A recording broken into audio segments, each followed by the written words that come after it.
Excessive barking is one of the most common behavior problems dog and puppy owners face. Barking at night, at the door, on walks, in the car, at neighbors, or when left alone is usually caused by stress, excitement, or learned patterns, not a bad dog.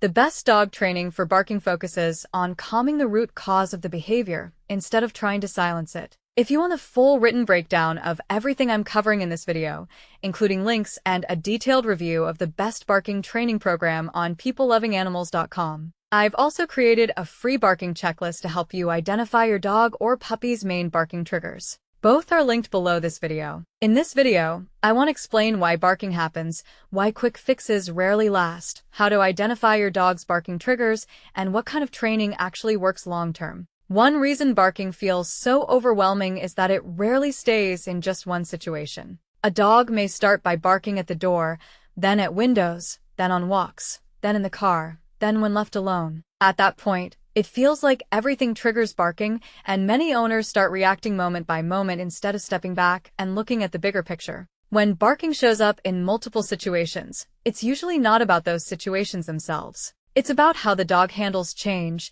stimulation, and emotional arousal. Most common barking advice focuses on stopping the sound, shushing, distracting, redirecting, ignoring, or trying to tire the dog out might reduce barking temporarily, but they usually don't change the underlying behavior. That's why barking often disappears in one situation and then pops up in another. Long-term improvement comes from addressing the emotional response that drives barking, not from managing individual outbursts. This is where identifying triggers becomes important. Instead of guessing, the free checklist helps you clearly see which barking situations apply to your dog or puppy. Common triggers include barking at the door or visitors, barking at windows or neighbors, barking on walks, barking in the car, attention barking, barking when left alone, and nighttime barking. These look different on the surface, but they're often connected by the same emotional pattern. Once you identify your dog's main triggers, barking stops feeling random. You can finally see what's actually happening. Door and window barking are often alert behavior mixed with excitement or uncertainty.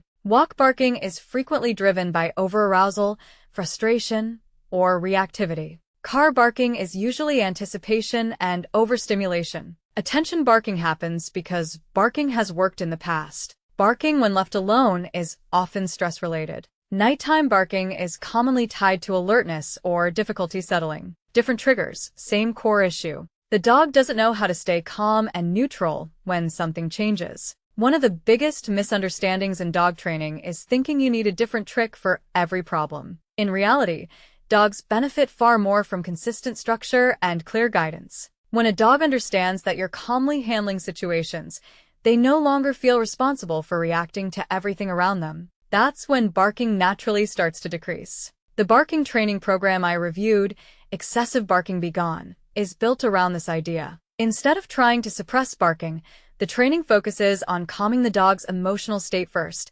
then applying the same foundation across multiple barking triggers. The program is video-based and covers real-life situations like barking at the door, barking at neighbors, barking on walks, barking in the car, barking when left alone, and attention barking. It also includes broader calming tools that can improve behavior beyond barking, along with mobile access and supplemental resources. One important point is how to approach this type of training effectively. The fastest progress usually comes from choosing the one barking situation that's affecting your life the most and focusing there first. Consistency matters more than jumping between problems. This isn't about perfection. It's about clarity, calm leadership, and repetition. No training program is magic, and it's important to be realistic. The strength of this approach is that it addresses multiple barking scenarios with one foundation, uses a humane and calm-focused philosophy, and provides clear structure instead of vague tips. The limitation is that you still have to do the work consistently.